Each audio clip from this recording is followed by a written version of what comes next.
हिंदवी स्वराज्याचे संस्थापक छत्रपती शिवाजी महाराज, महात्मा ज्योतिबा फुले, आरक्षणाचे जनक छत्रपती शाहू महाराज, भारतीय राज्यघटनेचे शिल्पकार भारतरत्न डॉक्टर बाबासाहेब आंबेडकर, लोकशाहीर अण्णाभाऊ साठे आदी महान विभूतींना आजच्या या शिवजयंतीनिमित्त आयोजित केलेल्या व्याख्यान प्रसंगी विनम्र अभिवादन करतो। आजच्या या कार्यक्रमासाठी व्याख्याते म्हणून लाभलेले हबप श्यामसुंदर सोन्नर महाराज, या कार्यक्रमासाठी उपस्थित असलेले या कार्यक्रमाचे अध्यक्ष आदरणीय सर्जेराव लहाने सर, तसेच आदरणीय रामराव गायकवाड सर, माझे सहकारी नगरपालिकेचे उपाध्यक्ष साईराज भैया बोराडे, या कार्यक्रमासाठी परिश्रम ज्यांनी घेतले असे रामरावजी बोबडे सर, ठाकर सर, त्यांचे सर्व मराठा सेवा संघाचे सहकारी, उपस्थित सर्व बंधू आणि भगिनींनो, माझी खूप दिवसापासून इच्छा होती महाराज या सर्व आयोजक मंडळींकडं, म्हणजे ज्यामध्ये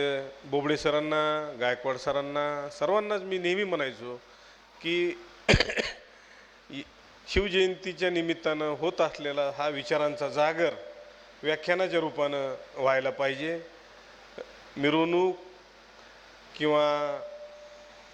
ह्या बाकीच्या गोष्टी चालतच राहतात, पण शिवजयंतीच्या निमित्तानं रेग्युलर या ठिकाणी एक व्याख्यान, शिवव्याख्यान या ठिकाणी आपण आयोजित करावं असं मी नेहमी त्यांच्या मागं माझं हे होतं।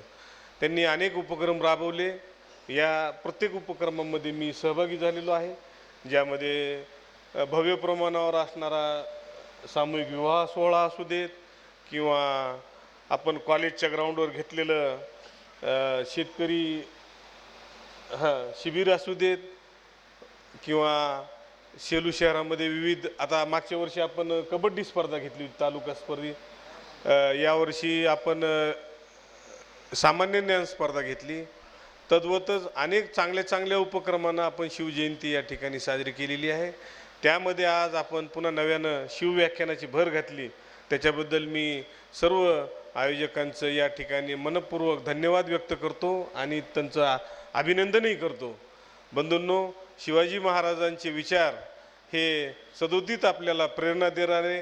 कायम आपल्याला ऊर्जा देणारे आहेत आणि ह्या विचाराचा जागर निश्चितच झाला पाहिजे। आणि सेलू शहर हे निश्चितच आपल्या नूतन विद्यालय शिक्षण संस्थेच्या मुशीमध्ये तयार झालेलं शहर आहे आणि या शहरामध्ये आपण निश्चित, म्हणजे भांगडियाजी यांची व्याख्यानमाला असू दे, मी एक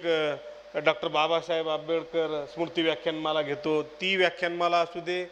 किंवा ही जनुभाई रानडे ही व्याख्यानमाला असू दे, या माध्यमातून जे व्याख्यानं होतात त्यातून मेंदू आणि मनगट सशक्त होण्याचं काम आपण या ठिकाणी करत आहोत आणि ज्यातून येणारी पिढी निश्चितच महापुरुषांपासून प्रेरणा घेऊन निश्चितच चांगल्या पद्धतीनं जीवन व्यतीत करेल आणि समाजामध्ये जे दुहीचं, फुटीचं, जातीयवादाचं जे विष निर्माण झाले कोणे विविध कारणांनी, ते निश्चितच आपण सेलूमध्ये येऊ नाही देऊयात। सेलू ही अत्यंत सुसंस्कृत आणि चांगली अशी शहर म्हणून मराठवाड्यामध्ये परिचित आहे आणि ह्याची एक वेगळी जी ओळख आहे ती आपण कायम ठेवूयात। आणि या प्रसंगी शिवजयंतीच्या आपल्या सर्वांना मी या ठिकाणी शुभेच्छा देतो आणि आपल्याप्रती मंगल कामना व्यक्त करतो आणि थांबतो। जय हिंद, जय महाराष्ट्र। खूप खूप धन्यवाद सर।